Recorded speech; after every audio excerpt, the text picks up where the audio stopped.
அப்பா பார்த்தாவே நாக்கில் எச்சி ஊறுதுங்க. இந்த மாதிரி சாஃப்டான இட்லி மேலே சுட சுட மீன் குழம்பு ஊற்றி சாப்பிட்டா தேவாமிர்தமாக இருக்கும்.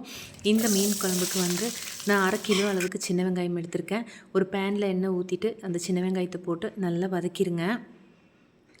நல்லா வதங்கிட்டே இருக்கட்டும்.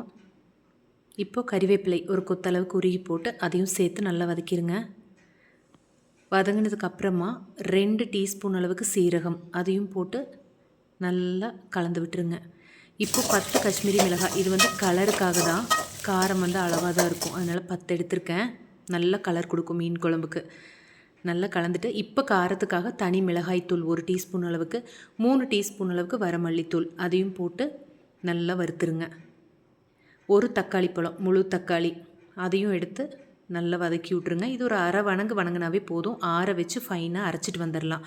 வேற ஒரு பேனில் எண்ணெய் ஊற்றிட்டுங்க. வெந்தயம் போட்டுக்கலாம். நல்லா வெடித்ததுக்கப்புறமா வரமிளகாய் 4, ஒரு பச்சை மிளகாய், 10 பல் பூண்டு, கறிவேப்பிலை கொஞ்சமாக எல்லாத்தையும் போட்டு நல்லா வதக்கி விட்ருங்க. நீங்கள் எந்த எண்ணெய் வேணாலும் ஊற்றிக்கலாம். நல்லெண்ணெய் ரொம்ப டேஸ்ட்டாக இருக்கும். நான் இன்றைக்கி தேங்காய் எண்ணெய் தான் எடுத்திருக்கேன். நீங்கள் நல்லெண்ணெய் கூட பயன்படுத்திக்கலாம். அப்புறம் இஞ்சி பூண்டு பேஸ்ட் 1 டீஸ்பூன் அளவுக்கு போட்டு அதையும் சேர்த்து நல்லா பச்சை வாசனை போகிற வரைக்கும் வறுத்துருங்க.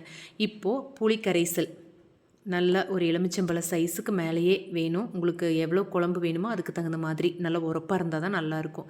ஊற்றி அதுக்கப்புறமா நம்ம அரைச்சி வச்ச பேஸ்ட்டு அதையும் போட்டு மிக்சியில் தண்ணி விட்டுட்டு அதையும் நல்லா தேவையான அளவுக்கு கலந்துட்டு உப்பு தேவையான அளவுக்கு போட்டு நல்லா கலந்துருங்க.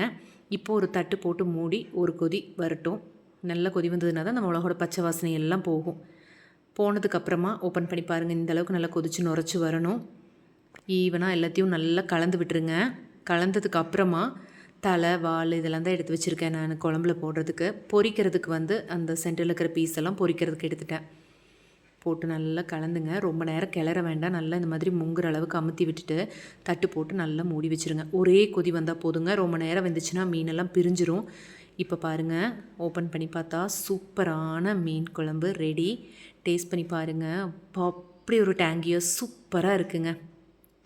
முதல் மரியாதை மீன் குழம்பு மாதிரியே இருக்குது. இப்போது புலப்புலான்னு வெடித்த சாப்பாடு, வறுத்த மீன், அப்புறம் நம்ம வச்ச மீன் குழம்பு. மீன் குழம்பு தண்ணி மாதிரி தான் இருக்கணும். அப்போ தான் ரசம் மாதிரி போட்டு சாப்பிட்றதுக்கு அவ்வளோ சூப்பராக இருக்குங்க. செம்ம டேஸ்ட்டாக மீன் குழம்பு ரெடி பண்ணியாச்சு. நைட் டின்னருக்கு பஞ்சு மாதிரி இட்லி கூட மீன் குழம்பை ஊற்றி ஊற வச்சு சாப்பிட்ணும். அப்போ தான் அதோட டேஸ்ட்டே தெரியுங்க. என்னடா இவ்வளோ இட்லி ஒரே பிளேட்லேன்னு பார்க்குறீங்களா? குடும்பம் மொத்தமும் உட்காந்து ஒரே பிளேட்டில் தான் சாப்பிடுவோம். முள் எடுத்து கொடுத்தா தான் குட்டி பையன்லாம் சாப்பிடுவான். அதனால தான். இந்த ரெசிபி பிடிச்சிருந்தா மறக்காமல் சப்ஸ்கிரைப் பண்ணிடுங்க, லைக் பண்ணி ஷேர் பண்ணுங்கள். இன்னொரு வீடியோவில் பார்க்கலாம். டாடா.